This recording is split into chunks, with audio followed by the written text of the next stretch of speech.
స్కూళ్ళు, కాలేజీలు, ఆఫీసుల్లోనే కాదు, ఆడవారికి ఆఖరికి ఆర్టీసీ బస్సులో కూడా రక్షణ లేకుండా పోయింది. ఎవరిని నమ్మలేక పబ్లిక్ ట్రాన్స్‌పోర్ట్‌ను నమ్ముకుంటున్నారు ప్రజలు. ముఖ్యంగా తెలంగాణలో ఫ్రీ టికెట్ అమల్లోకి వచ్చిన తర్వాత చాలామంది ఆడవాళ్ళు బస్సులు ఎక్కుతున్నారు.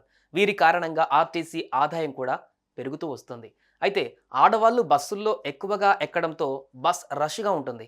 అయితే ఇలాంటి పరిస్థితి అడ్డుపెట్టుకొని ఓ కండక్టర్ ఓ అమ్మాయితో అసభ్యకరంగా ప్రవర్తించాడు. తాకరాని చోట తాకుతూ ఆమెను ఇబ్బంది పెట్టాడు. ఆమె అరవడంతో భయపడి అక్కడి నుంచి వెళ్ళిపోయాడు. భవిష్యత్ అవసరాలకు వర్తమానపు అవకాశమే ఈశాన్యలో మీరు పెట్టే పెట్టుబడి. ఈశాన్య వెంచర్స్ లో ఇప్పుడే ప్లాట్ బుక్ చేసుకోండి. మీ దగ్గరలోని ఈశాన్యాస్ ప్రాపర్టీ అడ్వైజర్ ను సంప్రదించండి. అది 65M/123 route number RTC bus. ఉదయం 8 గంటలకు ఓ 21 ఏళ్ల యువతి పుప్పాలగూడలో ఈ బస్సు ఎక్కింది. ఆధార్ కార్డు మర్చిపోవడంతో ₹30 ఇచ్చి కండక్టర్ వద్ద హిమాయత్ నగర్ వరకు టికెట్ తీసుకుంది. ప్రతి స్టాప్లో ప్రయాణికులు బస్సు ఎక్కడంతో రద్దీగా మారింది. ఇదే అదనుగా భావించిన బస్ కండక్టర్ యువతిని అసభ్యకరంగా తాకాడు. ఆమె ప్రైవేట్ పార్ట్స్ను టచ్ చేశాడు.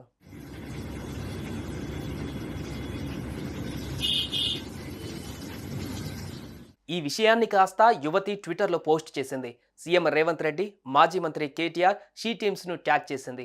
తాను ఎక్కిన బస్సులో కండక్టర్ అసభ్యకరంగా ప్రవర్తించాడని, బస్సులో జనాలు ఉన్నారని, ఎవరూ చూడలేరని, తన ప్రైవేట్ పార్ట్స్ను టచ్ చేశాడని, అంకుల్ ఏం చేస్తున్నారు అని గట్టిగా అరవడంతో అక్కడి నుంచి వెళ్ళిపోయాడని చెప్పింది. రద్దీగా ఉండే బస్సులో ఆకతాయిలు ప్రతిరోజు ఇలాగే ప్రవర్తిస్తుంటారని, అమ్మాయిలను ఉద్దేశపూర్వకంగా తాకుతూ వెళ్తుంటారని చెప్పింది. కాగా కండక్టర్ పై చర్యలు తీసుకోవాలని నెటిజన్లు కోరుతున్నారు. ఇక ఈ విషయం కాస్త ఆర్టీసీ ఎండీ సజ్జనార్ వరకు వెళ్లడంతో ఆయన స్పందించారు. ఈ ఘటనపై సమగ్ర విచారణకు ఆదేశించారు. ఇలాంటి వారిపై సంస్థ కఠినంగా చర్యలు తీసుకుంటుందని, భద్రత విషయంలో టీఎస్ఆర్టీసీ ఏమాత్రం రాజీ పడదని చెప్పారు. ఈ క్రమంలో కండక్టర్పై రాయదుర్గం పోలీస్ స్టేషన్లో కేసు నమోదు చేసి విచారణ జరుపుతున్నారు పోలీసులు.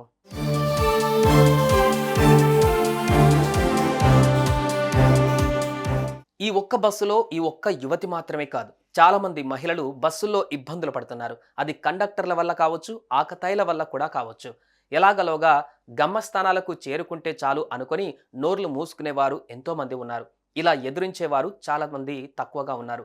ఇలా ధైర్యంగా ముందుకు వచ్చి తనకు జరిగింది మరెవరికి జరగవద్దని కోరుతున్న యువతిని ప్రతి ఒక్కరూ అభినందించాలి. ఏమంటారు? కామెంట్స్లో తెలపండి. సుమన్ టీవీలో మీ పర్సనల్ అండ్ బిజినెస్ ప్రమోషన్స్ కోసం కింది నెంబర్కి కాంటాక్ట్ చేయండి.